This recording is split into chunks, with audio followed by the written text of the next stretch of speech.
1시간의 강의는 앞쪽에 10분은 지난 거의 한 30년 정도 이 창조론 문제를 생각하고 내도록 연구한 건 아니지만 그러나 창조론 생각에 사로잡혀 가지고 살아온 사람으로서 저희 지적인 여정에 대한 간단한 소개를 좀 드리고, 그리고 제가 오늘 말씀드리는 그 내용이 제가 그동안 생각했던 것들 중에서 가장 그 핵심적인 내용을 하나는 말씀을 드리려고 합니다. 그것이 다른 것들을 해석하는 데 중심이 되고 또 기초가 되기 때문에 그걸 제가 말씀을 드리고, 그리고 이어서 이제 질의응답하는 시간을 갖도록 하겠습니다.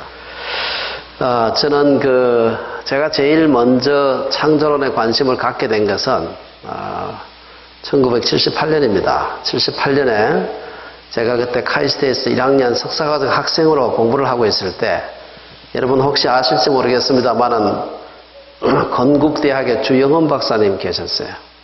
물리학과 교수님이었는데 성경에도 상당히 많이 박식하시고 특별히 그 히브리어에 아주 능하시고, 이분이 이제 우리 학교의 축제 행사의 강사로 오셨어요. 근데 사실 이 카이스트는 국립인데 거기에 제목이 강연 제목이 뭔가 하면 창세기의 우주과학적 해석이라고 하는 그런 제목으로 강의를 하셨어요.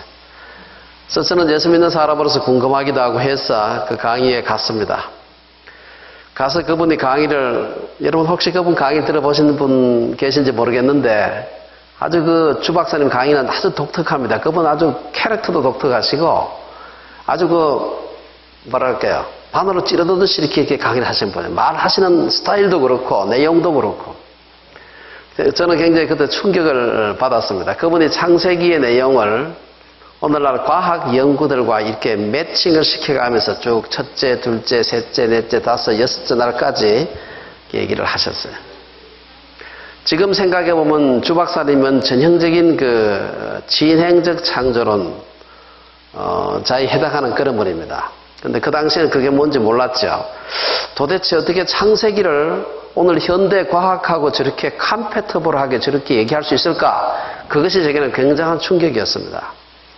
그리고 그로부터 2년 뒤인 1980년 8월에 CCC에서 주최한 엑스플로 80이라고 하는 그 대규모 전도 행사가 서울 여의도 광장에서 열렸습니다. 그때 그 집회의 새틀라이트 컨퍼런스로서 정동에 있는 CCC 회관에서 창조냐 진화냐 하는 그러한 일종의 세미나죠. 3박 4일간에 걸친 세미나를 했습니다. 그때 세미나 강사로 한 분이 오신 게 아니고 한 서너 분 정도가 미국에서 오셨는데, 그때 오신 분들이 오늘날 미국 창조과학운동의 기수들이라고 할 수 있는 헨리 모리스, 그 다음에 그분이 소장이고 부소장을 하셨던 드웨인 기쉬, 그 다음에 그 외 몇몇 분들이 오셨어요. 그리고 3박 4일 동안 그 행사를 진행을 했는데, 그때는 저는 박사과정 1학년 학생이었습니다. 저는 이제 그때는 열심히 도왔죠. 돕는다는 게 별게 아니고 장례 정리하고 사회하고 찬송인도 하고 그런 했습니다.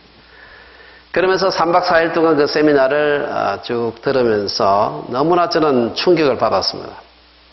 주영헌 박사님의 그 강의 내용하고 내용은 달랐지만, 그러나 창세기를 과학적으로 해석한다는 것이 물리학을 공부하는 사람으로서는 굉장한 충격이었습니다.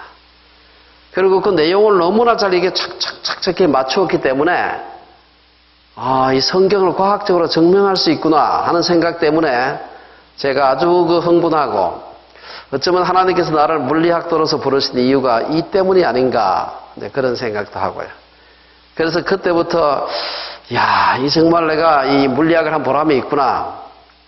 그래서 그때 제가 이제 물리학 중에 저는 고체 물리학을 공부한 사람인데, 고체 물리학을 공부하다가 창조론으로 공부를 해야 되는 게 아닌가 싶어가지고 미국의 ICR에 헨리 모리스한테 편지를 보냈습니다. 내가 참 그때 그 강의를 듣고 너무나 충격을 받아가지고 내가 미국에 가서 그 분야로 좀 박사를 하고 싶은데 어떻게 길이 없겠느냐. 그러니까 그 당시에 ICR은 석사과정도 만들기 전이었습니다. 이제 겨우 저 남캘리포니아의 조그마한 그런 사막 가운데 목욕탕만한 건물 하나 지어가지고 막 시작하던 그때였는데 저는 그것도 모르고 했더니만 그분이 그렇게 대답을 해왔어요. 그래서 낙심천만해가지고 할 수 없이 이제 공부를 거기서 끝마쳤습니다.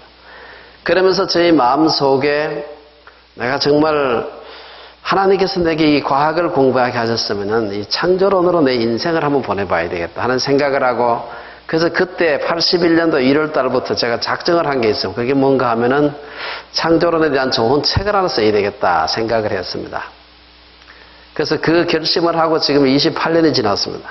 그리고 그동안 제가 물론 내도록 글을 쓴 건 아닌데 글을 본격적으로 쓰기 시작하고 연구라고 할 수 있겠습니다만은 그걸 하게 된 것은 이제 88년부터 본격적으로 시작을 했습니다.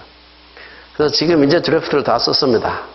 그래서 제가 처음에는 무슨 책을 20년씩 쓰나 생각을 했는데 제가 그 작업을 해보니까 그게 시간이 작게 걸리는 게 계속해서 연구물들이 쏟아지고 있고요. 그걸 어떻게 해석하느냐 문제 때문에 고민을 하고 지금도 고민을 하고 있습니다. 그래서 드래프트를 이제 다 썼죠. 굉장히 두껍습니다. 여러분들 뒤에 제가 쓴 책이 창조와 격변이라는 책이 있는데 그거는 그 책의 요약판입니다. 요약판이 650페이지입니다. 사실 그게 전체 한 8권 정도 되는 책인데 200자 원고지로 한 7,500매, 그림이 한 2,000매 정도 들어가는 대부분의 그림은 제가 직접 구한 것들, 제가 찍은 것들이 대부분이에요, 사실. 그때부터 시작해서 미친 듯이 온 세계에 창조론 연구하는 데라면은, 창조론에 대한 증거가 있다면은, 그거는 불원천리하고 달려가곤 했습니다. 그리고 이제 그 한국에서, 이제 그 뒤에 대학원에서 이제 학위를 마치고 경북대학에 와서 물리학과에서 학생들을 가르쳤습니다. 가르치면서도 사실은 뭐 많은 대학원 학생들 지도하면서도 늘 그 저희 마음의 중심은 창조론에 있었습니다. 그래서 어디서 강연을 해달라고 요청을 하더라도 그 가는 데가 창조론 관련된 자료를 구할 수 있는 기관이나 혹은 필주입할 수 있는 데가 있느냐, 그게 제일 중요한 관심사였습니다.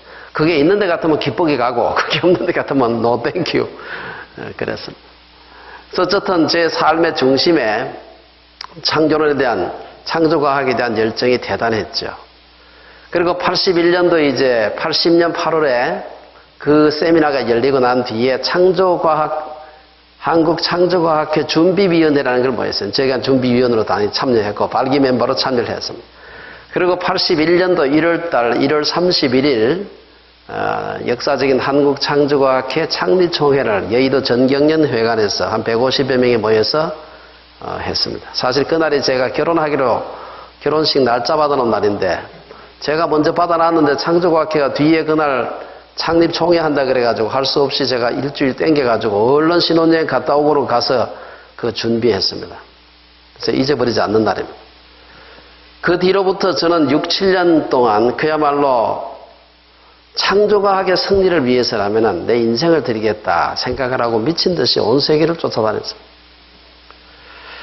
제게 첫 번째 저의 그 지적인 여정에서 중요한 이제 도전은 이제 그 도전이었고, 거기에 대한 약간의 이게 뭐가 좀 이상하다라고 생각하기 시작한 것이 86년도였습니다. 86년에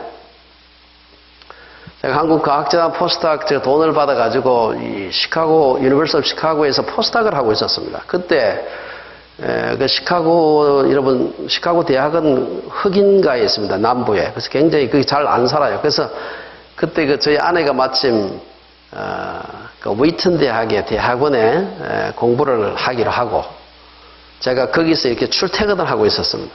그러다 보니까 자연스럽게 웨이튼 대학 교수들하고 가까워지게 되고 또 그분들과 여러 가지 얘기를 하게 되고, 제가 그때 깜짝 놀란 것이 웨이튼 대학 같으면 미국의 복음주의의 바티칸이라고 하는 그런 복음주의 중심지인데 거기에 생물학과 지질학과 교수 말할 것도 없고 신학과 교수들이 창조과학에 대해서 굉장히 적대적이라는 사실을 알고 깜짝 놀랐습니다. 제가 아니 이 사람들이 진짜 성경 믿는 사람 맞아? 제가 분노했죠.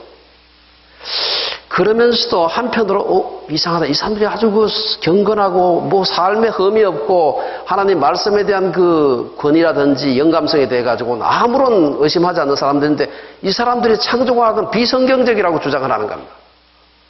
그 사람들만 그런 게 아니고 웨이튼은 시카고 그 서쪽에 있습니다. 시카고 북쪽에 가면 그 유명한 트리니티 신학교가 있어요. 다 아시죠?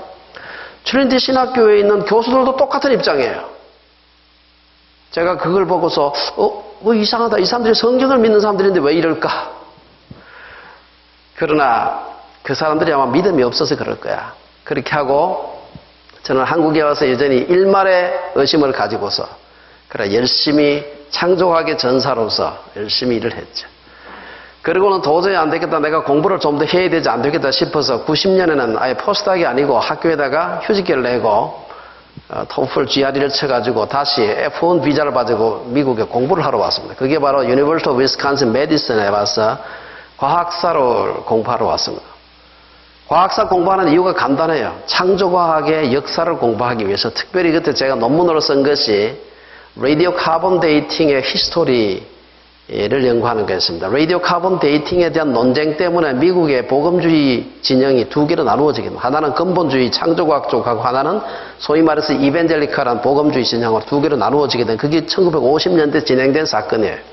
그 사건에 대한 것을 그 전말을 추적하는 것이 이제 저의 석사 논문이었습니다. 그 논문이 나중에 저널 오브 아메리칸 사이언티픽 어필리에이션의 그 전문이 다 이제 13페이지가 실렸는데 그때 저희 지도교수가 위스콘신 대학의 론 넘버스라고 하는 분이에요. 과학사 학자인데 혹시 그분에 공부하는 분들은 그분은 굉장히 유명한 분이라 잘 알 겁니다.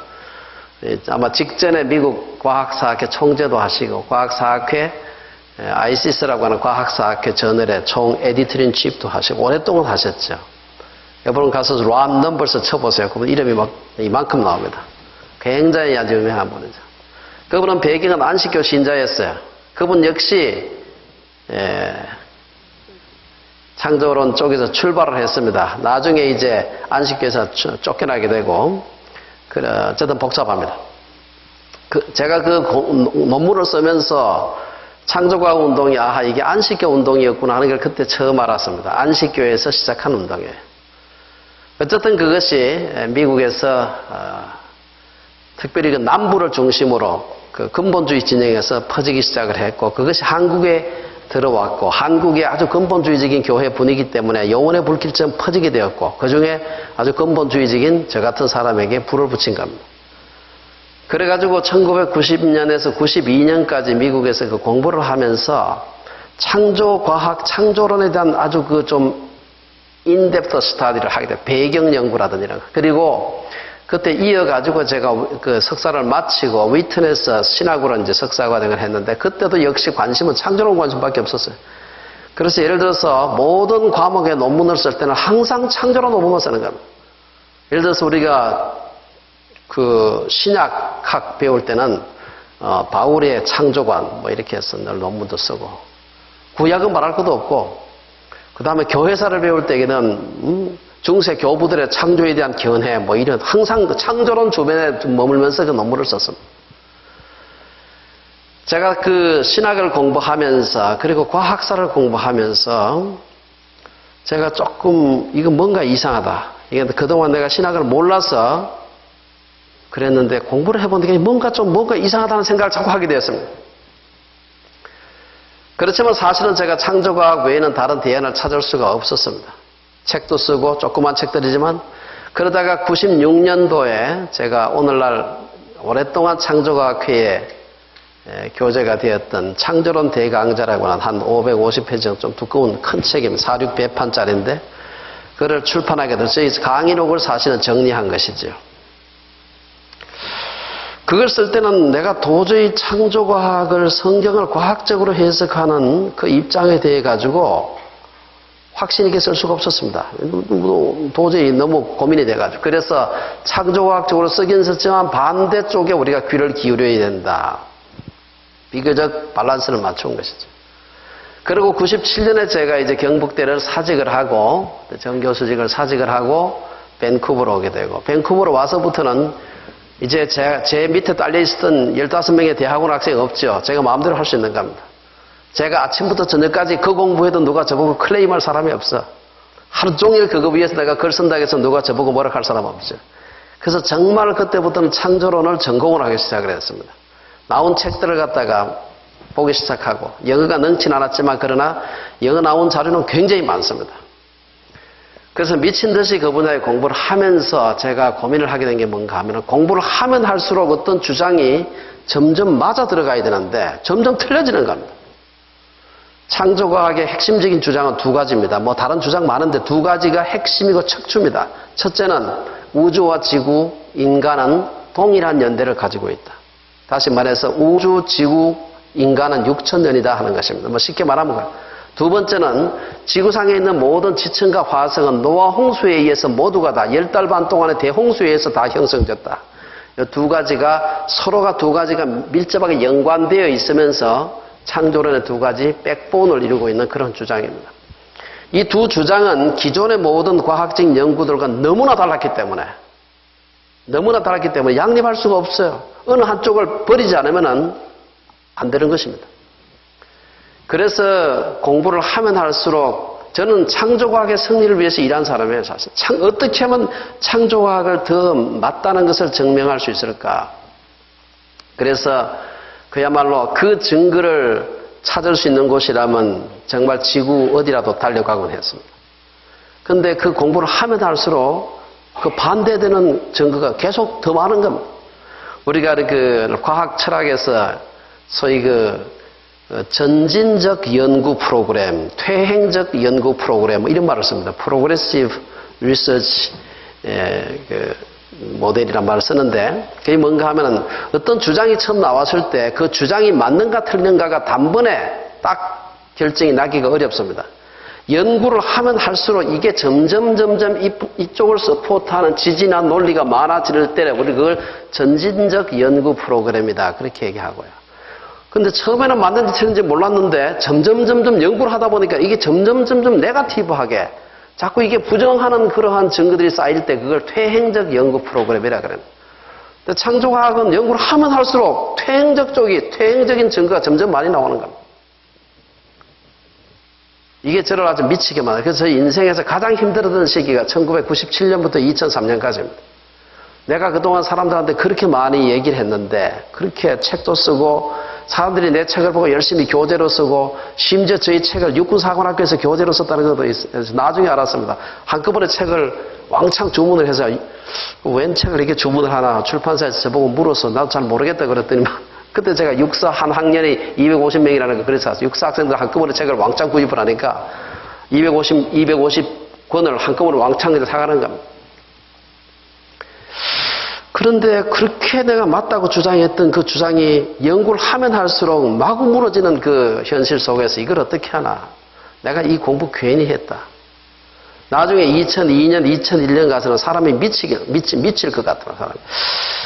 그렇다고 확실하게 틀렸다. 확실하게 알기만 하면은 이렇게 제가 결단을 할 수 있겠는데 창조과학자들의 얘기를 들어보면 그쪽도 일리가 있어요. 없는 게 아닙니다, 이게.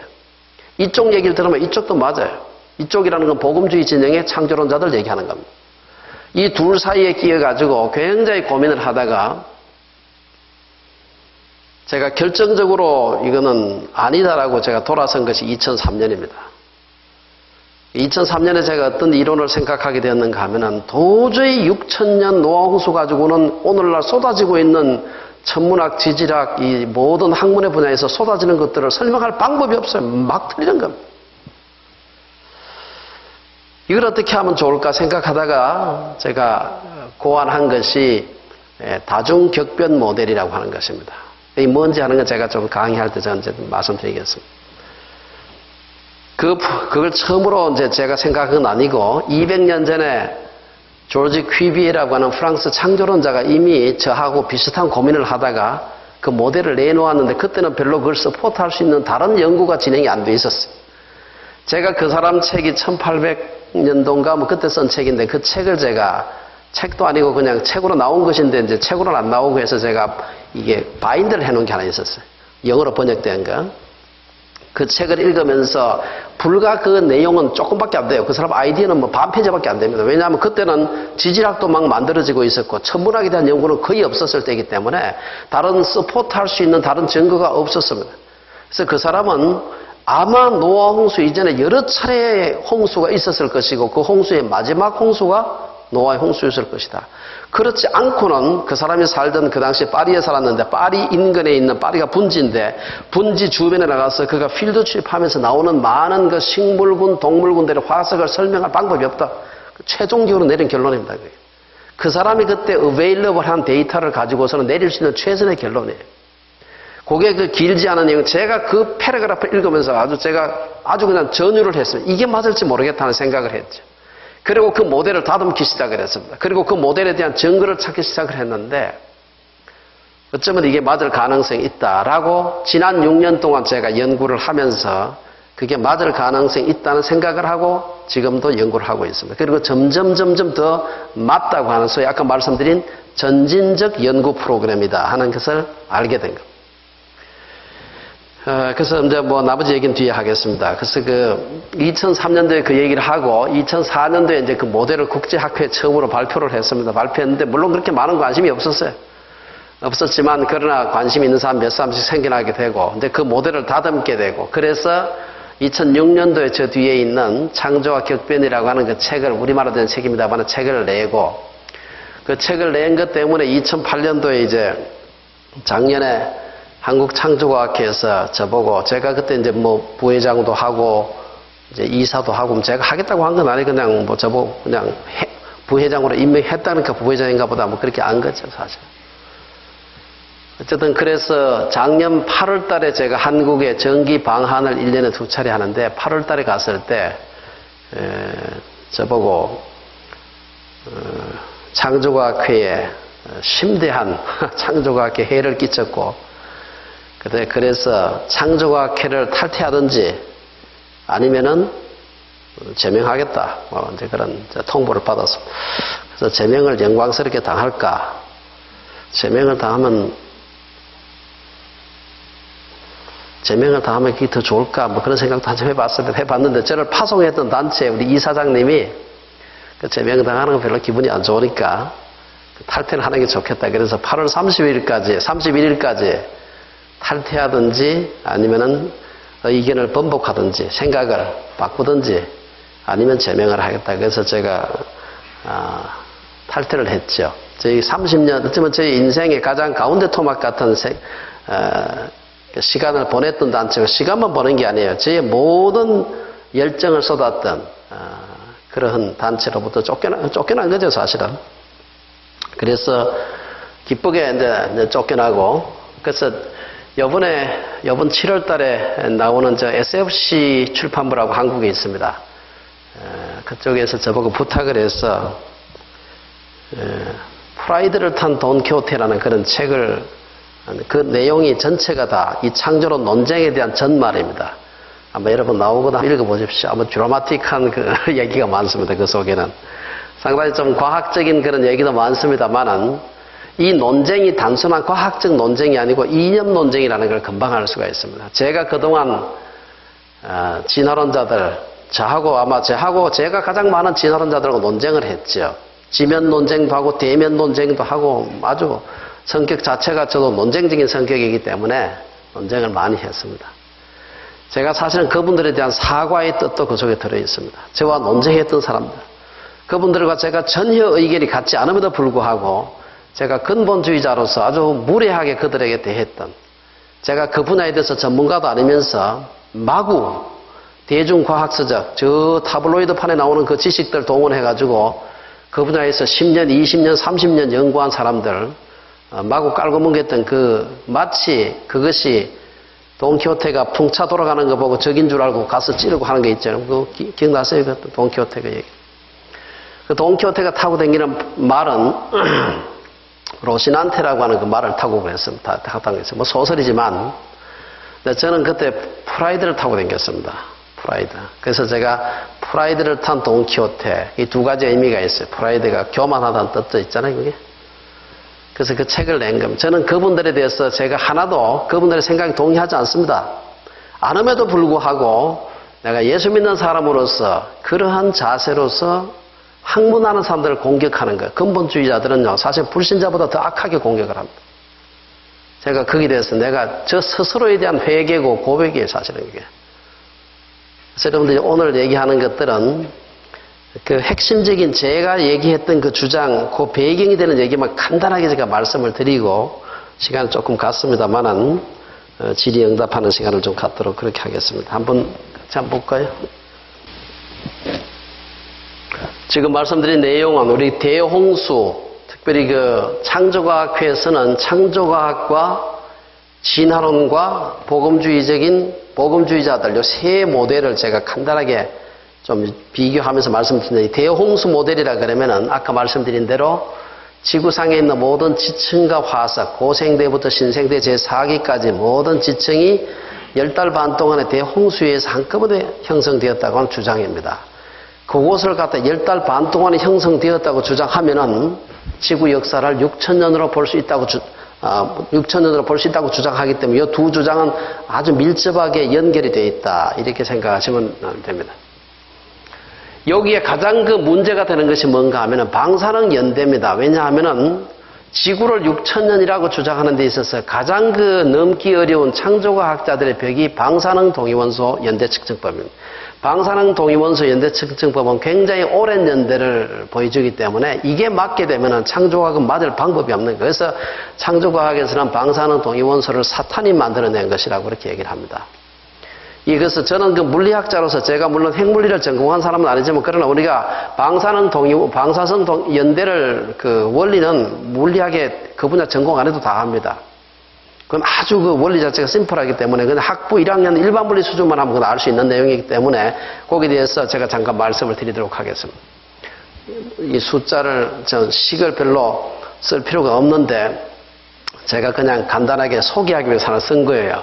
방사능 원소는 여러분 알파, 베타, 감마의 분계를 하게 되는데 이 원소들마다, 방사능 원소들마다 반감기가 달라요. 예를 들어서 우라늄 238이라고 하는 이 방사능 원소죠. 이것이 붕괴하게 되면은 이 나비되는데, 나비될 때 그때 얼마나 빠른 속도로 납으로 붕괴하는가, 더 이상 방사능을 띄지 않는 납으로 붕괴할 때까지 그 시간, 100g이 붕괴해서 50g이 우라늄 50g이 납이 될 때까지 그 시간, 이걸 반감기라고 하죠. 그 반감기를 가지고서 지구와 암석의 연대를 측정할 수 있다는 것을 처음으로 제시한 사람이 바로 그 19세기 후반에 앙리 베커렐이라는 사람입니다. 물론 그 사람은 연대를 측정하진 않았어요. 이걸 가지고 실제로 연대를 측정한 사람은 20세기에 들어와서 다른 사람이 했습니다만은 이 방사능 연대 측정법이 그동안 지난 100년 동안 굉장히 많이 다듬어졌습니다. 방사능 연대 측정법은 크게 두 가지가 있는데, 하나는 암석의 연대를 측정하는 방사능 연대와 또 하나는 유기 물질들, 뼈라든지 뭐 나무라든지 이런 것들의 연대를 측정하는 C14 방사능 탄소 연대 측정법이 있습니다. 그래서 방사능 이 연대 측정법 중에서 우리가 이 둘 다를 부정하지 않으면 6,000년 스케일에 맞출 수가 없어요. 그래서 창조과학에서는 6,000년 연대에 맞추기 위해서 무조건 방사능 연대는 틀렸다라고 하는 데서 출발을 합니다. 방사능 연대가 틀렸다는 것을 주장하려면 몇 가지 이제 그 기초가 있어. 첫째는 방사능 그 원소가 붕괴하는 속도가 과거에는 지금과 동일하지 않았다. 과거에는 무지하게 빨리 붕괴하다가 요새 와서 늦어졌다라. 방사능 붕괴 속도의 가변성, 일정하지 않다는 거죠. 두 번째는 처음부터 방사능 원소하고 방사능 원소가 붕괴해서 생긴 거하고 두 개가 50%씩 있었는지 어떻게 아느냐. 처음에는 100% 방사능 원소만 있다가 붕괴해가지고 절반은 그 자원소, 절반은 모원소 이렇게 있으면 모르겠는데 처음에 자원소가 함께 있지 않았다는 보장을, 거기에 대한 주장을 누구 할 수 있느냐. 그래서 초기 조건에 대한 문제. 세 번째는 붕괴하는 과정에서 다른 데서 이 다른 물질이 들어왔을 때 오염이죠. 이걸 어떻게 하느냐. 이걸 모르기 때문에 방사능 동위원소는 거짓말이다. 이게 창조과학의 세 가지, 이것을 부정하는 세 가지 이유인데, 첫 번째, 여러분 이 그림은 제가 뭐 복잡한, 여기 보면은, 제가 뒤에는 조금 더 재미있는 그림 보여드리겠습니다. 좀 골치 아프지만 요거 한 개는 좀 너무 중요한 거기 때문에. 요게 바인딩 에너지, 결합 에너지. 여러분이 방사능 원소가 붕괴하는 것은 핵에서 일어나는 반응이에요, 이게. 핵 반응이라 그러죠. 핵 분열, 핵융합, 이런 말 쓰잖아요. 여기에서 핵에는 양성자하고 중성자가 들어있는데, 양성자나 중성자 한 개를 떼내는데 필요한 에너지를 갖다가 바인딩 에너지라 그럽니다. 결합 에너지라 그래요. 근데 요게 이제 수소 같으면 이제 안에 양성자 한 개만 있죠. 물론 중수소는 중성이 또 있습니다만은. 그 다음에 수소 다음으로 가벼운 게 이제 헬륨인데, 헬륨은 양성자하고 중성자가 함께 들어있어요. 두 개씩 들어있습니다. 요 중에 한 개를 떼내는 데 들어가는 에너지, 그 에너지가 얼마나 되는가 하면 여기 한번 보면은 헬륨 같으면 요게 메가 일렉트론 볼트입니다. 여기 메가 일렉트론 볼트. 그래서 5.6 메가 일렉트론 볼트 정도 돼요. 요게 수소고, 요게 헬륨이고, 요게 세 번째 가벼운 원소인 리튬이라는 건데, 요것도 거의 한 6.4 정도, 6.3 메가 정도 됩니다. 그리고 나머지 대부분의 원소들은 대개 한 9메가로부터 시작해서 한 7메가 이 영역에서 다 들어있어요, 이게.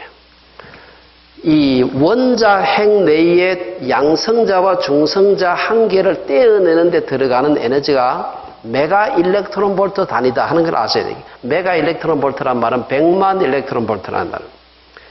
그러면 100만 일렉트론 볼트가 얼마나 큰지 보통 사람들이 잘 이해하기 어렵기 때문에 여러분이 무지하게 뜨거운 섭씨 만도 같으면요. 태양의 표면 온도가 6,000도밖에 안 됩니다.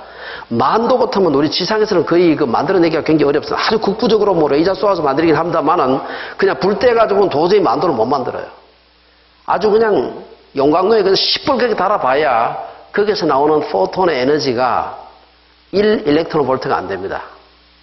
100만 일렉트론 볼트가 얼마나 큰, 그러니까 화학 반응이 대부분 일어나는 것이 10 일렉트론 미만에서 다 일어나요. 모든 반응이다. 100만 일렉트론 볼트 단위라 그러면요. 이거는 상상할 수 없이 큽니다. 그렇기 때문에 이 방사능 원소를 갖다가 붕괴 속도를 변화시키기 위해서 전장을 걸어준다든지 자장을 걸어준다, 압력을 가한다, 온도를 높여준다, 오만 짓을 다 해도 방사능 원소가 붕괴하는 속도가 거의 변하지 않습니다. 자연적으로 통계적인 그 플럭추에이션 때문에 조금씩 변해요. 1, 2% 내에서 변하는데 거의 변하지 않습니다. 그래서 방사능 동위 원소가 붕괴하는 속도가 가변적이었다. 아무런 근거가 없어요. 그럼 핵물리를 전공 안 해도 물리학한 사람이라면 상식에 속하는 겁니다. 이걸 제가 물리학한 사람이 20년 이상을 떠들고 다녔다는 것이 너무나 창피한 겁니다. 가문의 수치죠, 사실은. 난 너무나 그게 돼서 미안하게 생각해요. 제 핵물리 안 해도 이거는 그냥 대학 1학년 때 일반 물리만 하면 이건 다 아는 얘기. 뒤에 가면 이 얘기 다 나옵니다, 사실은. 이게 지금 나온 이 그래프 자체도 일반 물리학 책에서 나온 이 그림이에요. 다 알려져 있는 그림입니다. 이건. 제가 연구한 것도 아니에요. 이거는. 100만 일렉트론 볼트가 아니라 몇 백만 일렉트론 볼트가 되는 핵자들의 에너지를 갖다 바깥쪽에서 무슨 열 가해주고 전기 가해주고 이래가지고 이게 변화되는 게 아닙니다. 이게. 그래서 방사능 동위원소 붕괴 속도는 그 자체 내에서의 통계적인 요동 때문에 조금씩은 1, 2% 왔다 갔다 하긴 하지만 45억 년 지구 역사가 6,000년이 되려고 하면은 방사능 동위원소 속도를 이게 얼마나 변해 그렇게 되겠습니까? 전혀 불가능한 얘기입니다. 아니, 5만 년이 3만 년 됐다가 이해가 가요. 오차의 한계다 이렇게 얘기할 수 있는데 45억 년이 5,000년, 6,000년 되는 거하고는 전혀 다른 얘기입니다. 그래서 전혀 붕괴 속도는 변하지 않는다. 넘어갑시다. 초기 조건도 마찬가지입니다. 여러분, 초기 조건을 측정할 수 있는 방법이 이게 이제 그 방사능 연대를 전공하는 사람, 저는 전공한 게 아니라 그냥 그 분야에 석사 논문을 하게 쓴 정도인데 그 분야에 전공하는 사람들은요, 여기 우리 이공계 쪽에 공부하시는 분들 리서치 페이퍼 같은 거 내는 게 페이퍼가 그냥 나오는 게 아니에요, 그게. 그거 한 개 나오기까지 얼마나 많은 틀릴 수 있는 가능성을 두고서 얼마나 많이 합니다. 제가 시카고 대학에서 포스닥을 할 때 제가 반도체 물리학을 제가 전공을 했는데 반도체 물리학에 특히 비정질 반도체에 새로운 준안정 상태가 있다 하는 걸 제가 처음 발견을 했습니다. 아주 우연하게 그거 하기 위해서 한 건 아니고 딴 실험하다가 우연하게 발견했는데 제가 실험을 잘못한 줄 알았어요. 실험을 잘못한 줄 알았어요. 그래서 지도교수도 도저히 믿을 수가 없다. 실험을 이렇게도 해보고 저렇게도 해보고 제가 그 실험 결과가 정확하다는 것을 알기 위해 가지고 해본 실험이 100번이 넘었습니다, 사실. 시료를 바꿔보기도 하고 제가 뭔가 하면은 반도체를 갖다가 이렇게 온도를 갖다 한 200도 정도 높여다가 팍 식히게 되면 퀼칭한다고. 급냉을 팍 하게 되면은 그렇지 않은 것보다도 전기 전도도가 한 200배 내지 한 300배가 증가합니다, 이게.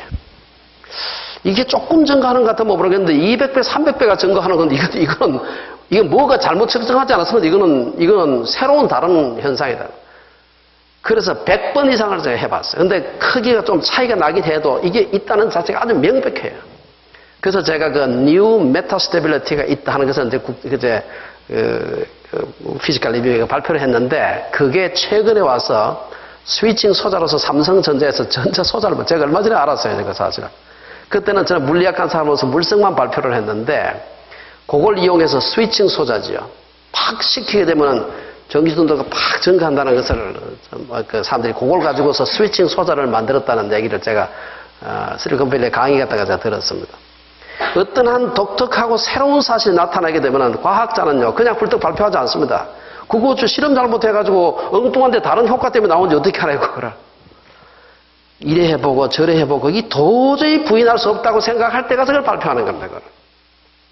여러분 지금 1946년도에 라디오 카본 데이팅이 처음 원리가 리비라고 하는 유니버시티 오브 시카고의 화학과 교수가 처음으로 제시한 방법이에요. 원리만 발표했어요. 그리고 2년 뒤에 1948년도에 처음으로 데이팅 결과를 발표했습니다. 그리고 그 뒤를 이어가지고 리비라는 사람이 1900년에 노벨 화학상을 받게 되는데 노벨 화학상 받을 때까지 불과 12년 동안 전 세계적으로 나온 라디오 카본 데이팅 결과가 25,000건이 넘습니다. 유명한 잡지들, 세계 최고의 권위를 잡지하는 그 분야의 그 잡지들이 나온 게 25,000건이 넘어요. 물론 그게 다 오차가 있죠. 이거 오차가 있는데 문제는 완전히 거짓말이다. 이거를 그렇게 얘기하려면은 그 사람들보다도 훨씬 더 학문성이 있어야 됩니다. 그렇지 않습니까? 연구 그만큼 해야 되죠. 그 분야 연구 하나도 안 하고 저 뒷골목으로 돌아다니는 삼류 전혀 아카데믹이 하지 않은 그런 소스들의 이게 근본주의자들이 글만 읽고서 얘기를 하면 얘기가 안 되는 것이죠. 초기에 하나도 없었다는 증거가 있느냐? 증거가 있습니다. 그거 하는 것이 바로 제가 자세한 얘기, 아이소크론 데이팅은 초기 조건과 관계없이 연대 측정하는 거예요. 제 방법이. 부인할 수가 없는 것입니다. 그 다음에 초기 조건에 대해 가지고 요게 포타슘 아르곤 데이트 요것도 일종의 방사성 동위원소인데 여기서 중요한 것은 포타슘은 고체고 아르곤은 기체라는 사실. 기체는 기체 중에서도 불활성 기체예요. 마그마가 식어가지고 처음에 방사능 포타슘만 있었다고 칼륨만 있었다고 생각합시다. 그 다음에 아르곤이 이렇게 붕괴해가지고 아르곤이 나오는데 아르곤이 처음부터 포타슘과 아르곤이 같이 있었다고 어떻게 당신이 얘기하지 않을 수 있느냐. 그걸 어떻게 증명할 수 있느냐.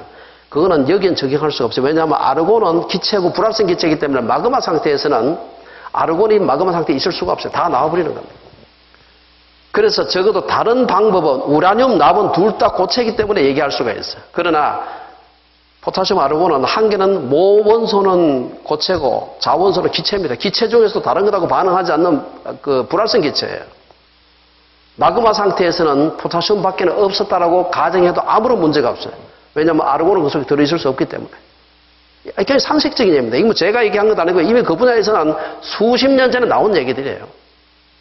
이런 걸 모조리 다 무시해야 되는 것입니다. 이거 콩코드 얘기 제가 놔두겠습니다. 이거는.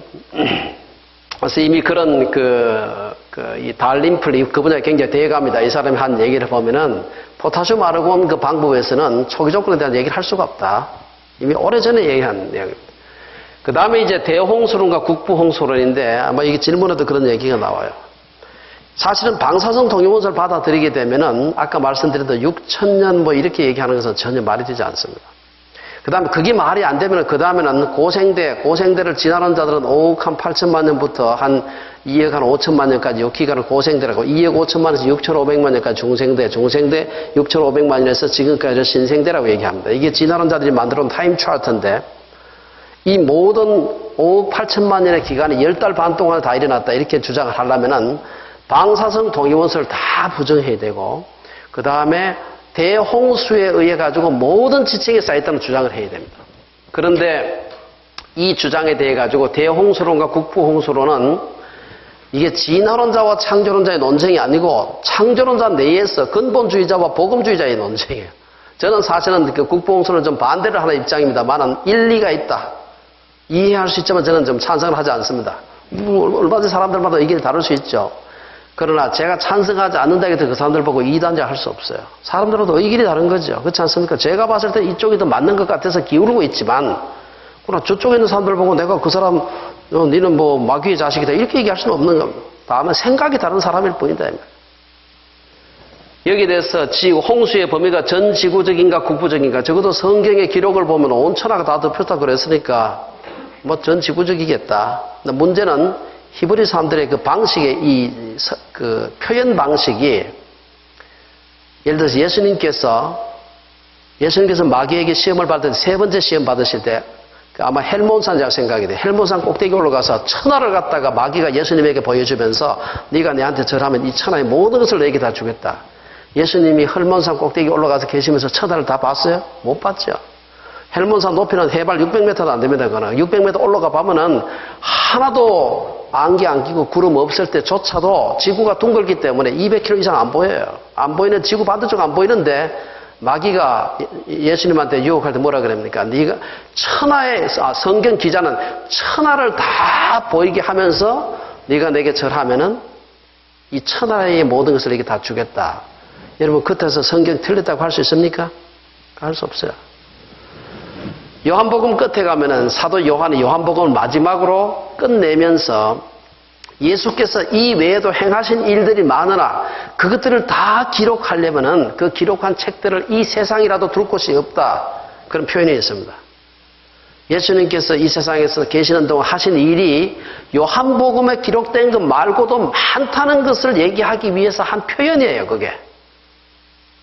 제가 앉아서 사람이 나가지고 예수님 33세에 죽었다고 생각하고, 뭐, 또 조금 더 나이가 들었다 적었다 뭐 사람마다 좀 논쟁이 있는데 대충 한 30대 중반에 죽었다고 합시다.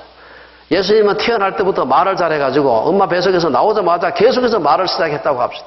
빠른 속도로. 그래가지고 24시간 잠도 안 자고 86,400조 매일 앉아서 말만 했다고 생각합시다. 그래가지고 33년 떠들고 그걸 누군가가 앉아서 워드 프로세스 다 받아쳐가지고 책을 만들면 몇 권 만들 것 같아요. 제가 해보니까 많아봐야 25,000권입니다. 그거 300페이지짜리 책으로. 천하에 둘 곳이 없긴 왜 없어요. 조그만 기독교 대학가도 25,000권, 그보다 20만 권은 보통 다 넘는데 무슨 얘기를 하고 있어요. 그 얘기를 요한이 거짓말로 성경 기록해서 얘기할 수 없어요. 그건 표현입니다. 그것 말고도 요한복음에 기록된 것 말고도 예수님이 말씀하신 게 많은데 요한복음에 있는 그 내용들을 딱 셀렉티브하게 몇몇 사건을만 기록한 것은 요한복음 20장 31절에 있는 말씀처럼 내가 이것을 기록한 것은 예수께서 하나님의 아들이심을 너희가 믿게 하게 하고 또 그 이름을 힘입어 너희로 하여금 생명을 얻게 하기 위해서 영생을 얻게 하기 위해서 내가 이걸 쓴다. 그거 하는데 필요한 얘기만 썼다 이 말. 그걸 표현하기 위해서 천하에도 둘 데가 없다 이런 표현을 한 것이죠. 그러면 천하를 다 덮었다고 하는 것이 에베레스트를 덮었다는 얘기냐. 여기 대해서 클레임을 한 사람이 있어요. 그냥 엄청나게 전무후무한 홍수가 일어났다는 표현을 할 때 히브리인들이 흔히 하는 표현이에요. 저는 성경에 나타난 창세기 홍수가 전 지구적이라고 믿는 사람입니다. 믿는 거예요. 왜냐하면 성경에 기록되어 있기 때문에. 그러나 그렇게 해석 안 하는 사람도 그렇게 해석 안 할 수도 있는 거예요. 성경의 영감성을 부정하는 게 아니에요. 그게. 어쨌든 두 번째, 홍수의 특성은 파괴적인가 조용했는가. 파괴적이란 말은 온 지구의 모든 것이 다 죽이는 그런 파괴적이었는가 아니면 아무도 안 죽고 그냥 이렇게 서로시 왔다가 갔는가. 아마 이것은 파괴적이라고 하는 것이 맞을 겁니다. 아마 격변의 해수는 한 번인가 여러 번인가. 성경은 한 번만 기록하고 있어요. 그러나 성경에 기록하지 않은 것은 일어나지 않았는 것인가. 뭐 그렇게 얘기할 수 없어요. 성경은 하나님께서 인간을 구원하시기 위해서 우리에게 주신 책입니다. 성경은 과학교과서로 주신 책이 아니에요. 성경을 과학교과서로 주셨다고 한다면요. 이 책 도저히 여러분 일생 동안 일동 못합니다. 이거. 왜냐하면 성경을 과학책으로 주셨다고 한다면은 브리테니카 백과사전 100질 갖다 놓은 것보다도 이게 더 많이 기록돼요. 사람이 가지고 있는 오늘날 과학 지식을 이따가 다 기록해 놓으세요. 아무도 그 두꺼운 책을 어떻게 읽습니까? 이 책도 두꺼워가지고요. 이것도 제가 얄팍한 좋은 걸로 제가 하나 구해가지고 그렇지. 이것도요, 2000페이지나 되는 거예요. 2000페이지. 무협소설 같이 막 읽는 것도 2000페이지 읽으려면 일주일 동안 밤낮 없이 읽어야 되는데 이 어려운 성경을 어떻게 일독합니까? 못하죠. 성경은 과학책으로 주어진 것이 아니라 성경에 과학적인 언급이 있음에도 불구하고 성경은 과학교과서로 주신 것이 아니다. 그걸 분명히 알아야 돼요. 그래서 우리가 여기에서 격변의 횟수가 성경에는 한 번 기록되어 있다 그래서 한 번밖에 없었다. 필요 없는 것, 하나님의 구원 계획을 설명하는데 필요 없지 않은 것들은 기록을 하지 않았다고 보는 것이 맞아요. 그 나머지 한 번이 아니고 여러 번 있었다는 증거가 있느냐? 너무나 많습니다. 이건 이제 자연에 하나님께서 주신 또 다른 책, 하나님께서 The Book of Scriptures and The Book of Nature. 이 Nature의 책은 너무나 많은 증거들을 우리에게 보여주고 있는 것입니다. 그것은 누가 만들었느냐? 하나님 만드신 것이죠. 하나님이 쓰신 책과 하나님이 만드신 세상 두 개는 같은 저자, 같은 창조주가 기록한 것이기 때문에 이 내용상의 내적인 컨시스턴시가 없으면 안 되는 거죠. 그래서 우리가 이 책에서 한 번만 기록했지만 자연의 여러 가지 증거들을 살펴보게 되면 많은 격변들이 있었다는 것을 우리가 굉장히 쉽게 알 수가 있다. 그 다음에 우리가 또 하나 생각해 볼 수 있는 것은 이제 창세기의 기록과 그 다음에 족보의 문제인데요. 그 성경을 여러분들 성경의 그 연대를 갖다가 6000년이다 이렇게 주장을 하게 되면은 도저히 설명할 수 없는 게 여러 가지가 있는데 그 중에 하나가 뭔가 하면 성경 자체 내에서 설명이 안 돼요. 뭔가 하면 마태복음 1장에 보면 여러분 족보 얘기가 쫙 나옵니다. 사람들이 그 신약 성경 읽다가 이제 그 벽을 못 넘어서서 주저하는 사람들이 많은데 족보 얘기가 많이 나와. 누가 누구를 낳고 누가 누구를 쫙 나오죠. 마태복음 1장에는 42명 42대가 나오고 재밌는 것은 누가복음 3장을 한번 읽어보세요. 거기 가면은 73명의 73대가 쭉 나와요. 둘 다 끝에 가면 예수님으로 끝납니다, 이게. 그런데 그 중간에 나오는 인물이 거의 겹치질 않아. 이거 어떻게 설명을 하겠어요?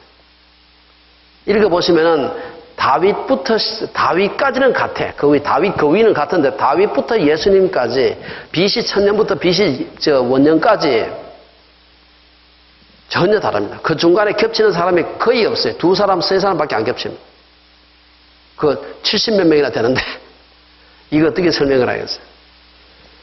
우리가 이 족보를 보고서 성경의 마태복음 1장과 누가복음 3장의 족보가 완전히 틀렸으니까 성경 틀렸다 그렇게 얘기할 수 없어요. 어떤 사람은 누가복음의 족보는 마리아의 족보다. 그래서 예수님은 그 사위도 아들 취급했기 때문에 마리아 족보 써놔놓고 예수님의 족보라고 그렇게 기록했을 뿐이다. 뭐 그렇게 얘기하는 사람도 있는데 또 그렇게 얘기해가지고도 할 수가 없는 게 중간에 겹치는 사람이 하나도 없으면 괜찮은데 몇 사람은 겹쳐요 또. 이게 뭘 얘기합니까? 저는 여러분 족보를 기록할 때 별 볼 일이 없는 필부들을 기록하지 않았다고 보는 게 맞아요. 저자가 보기에, 기자가 보기에 이 사람은 꼭 내가 이 저술을 하는 데 있어가지고 필요한 사람이라고 생각된 사람만 골라서 집어넣었어요. 예를 들어서 마태복음은 예수님이 왕으로 오신 분이다. 비록 갈릴리 목수의 아들로 태어났지만 그러나 그분은 왕통에서 태어난 분이고 왕의 후손이다. 그걸 예수님은 왕으로 오신 분이라는 것을 강조하기 위해서 왕통을 강조해가지고 전부 보면 유대의 그 왕통을 쫙 따라 내려와가지고 뭐 다윗의 아들 솔로몬, 르호보암 쭉쭉쭉쭉 이래 나와서 예수님까지 와요. 누가복음은 예수님이 인자로 오신 예수님을 우리에게 얘기하기 위해서요. 그래서 보면 필부 얘기들이 나와요. 뜻도 보도 못해요. 누가복음 3장에만 나오고 다른 데는 한 번도 안 나오는 사람이 대부분입니다. 그게. 이거 어떻게 설명하겠어요? 누가가 기록한 목적과 마태가 기록한 목적이 다르다는 얘기입니다. 그래서 필요한 사람만 성경에 기록했다. 빠뜨렸다고 해가지고 성경이 틀렸다. 그렇지 않습니다. 기자의 목적이 있는 것이지. 여러분, 여러분 다 아마 성이 다 다를 텐데요. 다른 분들 자기 족보가 있잖아요. 여기 쫙 올라가서 저 대개 한국의 성들이 대개 이제 고려시대 때부터 대부분 시작합니다. 그전엔 되게 전설이고요. 거기 보면은 하다못해 면장이라도 하고 하다못해 무슨 뭐라도 해야 그때 적어놔. 저는 병무공파에 속한 사람. 우리 양가 중에서 파가 많아요. 병무가 막 하다못해 국방부 장관이라도 한번 했어야 그 들어가죠. 안 그러면 못 들어가는 겁니다. 그래서 성경의 족보 같은 걸 보게 되면 성경의 족보 6000년이 어디서 나온가 하면은 이 아담부터 시작해서 쭉 해서 누가 몇 년을 살고 누가 낳고 이래가지고 그거 다 더해서 그 어시라는 사람이 계산한 거죠. BC 4004년 10월 23일 오전 9시에 아담을 만들었다. 뭐 이렇게 계산한 겁니다. 그래서 말이 안 된다. 신약 성경과 전 지구적인 홍수, 성경에 보면은 신약 성경에 와서 하나님의 심판을 얘기할 때 곳곳에서 노아 홍수를 언급을 하고 있습니다. 노아 홍수를 통해서 온 지구가 다 사람들이 다 죽었다. 저는 그래서 신구약에 적어도 성경 기록으로 봤을 때는 우리가 전 지구적인 그런 격변이 아니었나. 전 지구적인 격변이었다 하더라도 그게 어느 정도냐, 어느 정도 파괴적이었느냐는 것은 또 다른 연구의 대상입니다만은 어쨌든 유프라테스 강 하류만 넘쳤던 그때 한강 하류 범람하듯이 그 정도의 홍수만은 아니었다는 것은 분명한 것 같아요. 자, 그렇다면 제가 왜 다중 격변 모델에 대한 얘기를 하게 되는가 하면은 아까 말씀드린 대로 다중격변 모델은 제가 처음 얘기한 것이 아니고요. 이 조지 퀴비에가 파리 인근 분지의 지층과 화석 분포를 설명하기 위해서 처음으로 제안한 것입니다. 이 사람은 아까 말씀드린 대로 간단하게 얘기만 해놓았습니다만 제가 그 모델을 처음 접하고 이게 어쩌면 오늘날 현대 지구과학의 누적된 연구 결과와 성경을 서로가 맞출 수 있는 가장 탁월한 이론일 수 있겠다 생각을 한 첫 번째 중요한 증거는 바로 지구의 도처에 널려있는 운석공들입니다.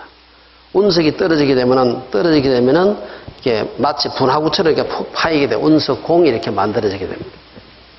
전 세계적으로 운석공이 현재 실시간으로 현재 카운트가 되고 있습니다. 학계에서 현재까지 발견되어 있는 것이 직경 1km 이상 되는 것이 현재까지 179개가 발견되어 있습니다. 그리고 이것이 운석공이 아닐까라고 생각하는 것이 약 한 111개 정도 연구가 진행되고 있는데 아마 얼마 뒤에 가면 그게 판결이 나겠죠. 그 나머지 이게 운석공일지도 모른다 생각되지만 아직도 연구에 착수하지 않은 것까지 합치게 되면 부지기수라고 볼 수 있습니다. 여기에 표시한 것들은 지구를 덮고 있는 운석공들인데요. 여러분 아시겠지만 지구는 이 비가 오고 바람이 불고 풍화 침식작용이 일어나기 때문에 오래된 운석공들은 찾아내기가 상당히 어렵습니다. 더더구나 아마존 밀림 같은 데 덮여있기 때문에 이게 운석공인지 전혀 알 수가 없어요. 그래서 찾아내기가 어려운데도 불구하고 현재까지 확정된 분화구, 확정된 운석공의 크기 숫자가 직경 한 1km 이상 되는 것이 약 한 179개 이렇게 됩니다. 그 중에서 직경이 30km 이상 되는 거, 직경 30km 이상 되는 운석공이 만들어질 정도로 그렇게 운석이 충돌하게 되면은 대개 한 대륙이 멸종한다고 보고 있습니다. 요거는 굉장히 많은 연구가 되어 있는 겁니다. 지금도 나사에서 연구를 하고 있습니다. 이거는. 그 다음에 직경 100km 이상 되는 운석공이 만들어지게 되면은 그 정도 충격을 가하게 되면은 전 지구적인 멸종이 일어난다고 지금 보는 거예요. 그것도 역시 연구가 많이 되어 있는 겁니다. 현재 전 지구적으로 직경 30km 이상 되는 그러한 운석공의 숫자가 확인된 것이 28개가 지금 확인되어 있습니다. 그거는 육지에서만 확인되어 있다는 걸 아셔야 됩니다. 바다까지 합치면 우리 지구 표면의 70% 이상이 바다입니다. 그까지 합치게 되면 적어도 80개 이상이 지구에 떨어졌다고 봐야 되고요. 그 다음에 직경 100km 이상 되는 그런 운석공은 현재 5개라 그러는데 바다까지 떨어진 거 합치게 되면 아마 한 15개 이상 될 겁니다. 그러면 이 운석공들이 떨어진 연대가 있어요. 연대가 다 달라요. 다 다릅니다. 운석공이 어느 정도 속도로 떨어지는가 하면 초속 약 20km에서 아주 빠른 건 60km까지 속도 떨어집니다. 여러분 M16 소총 빵 쏠 때 총알 속도가 얼마인지 아세요? 그게 소리의 한 3배 정도 됩니다. 그게 한 초속 한 1000m, 1km 정도, 초속 1km 정도가 총알 속도예요. 소리 속도의 3배 정도 됩니다. 근데 운석이 떨어질 때 초속 20km로 떨어진다고 생각해요. 시속 20km 아닙니다. 낙하산 타고 떨어지잖아요. 시속 20km가 아니고 초속 20km 속도로 떨어지게 되면 직경 1km 정도 되는 것이 떨어질 때가 충격은 말할 수가 없는 것입니다.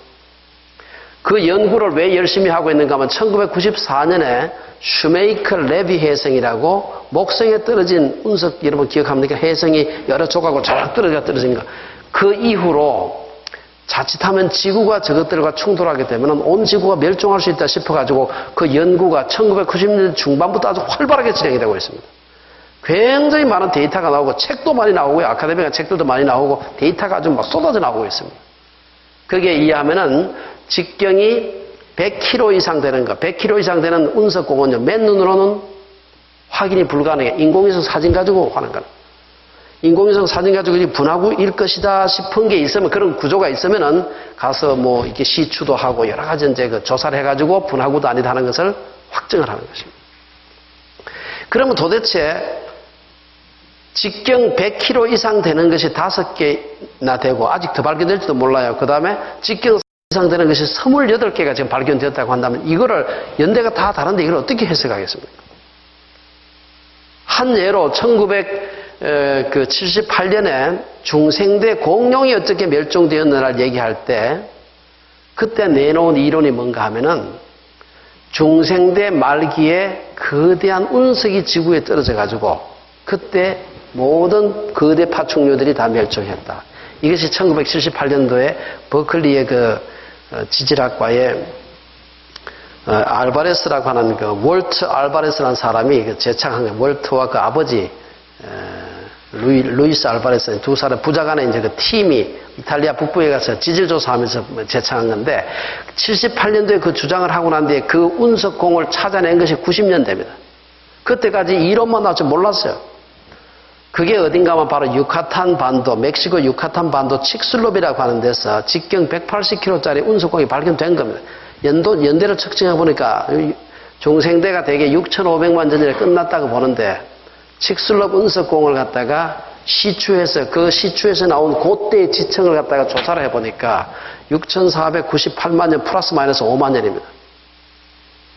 여러분 그거 믿을 수 있겠어요? 그래?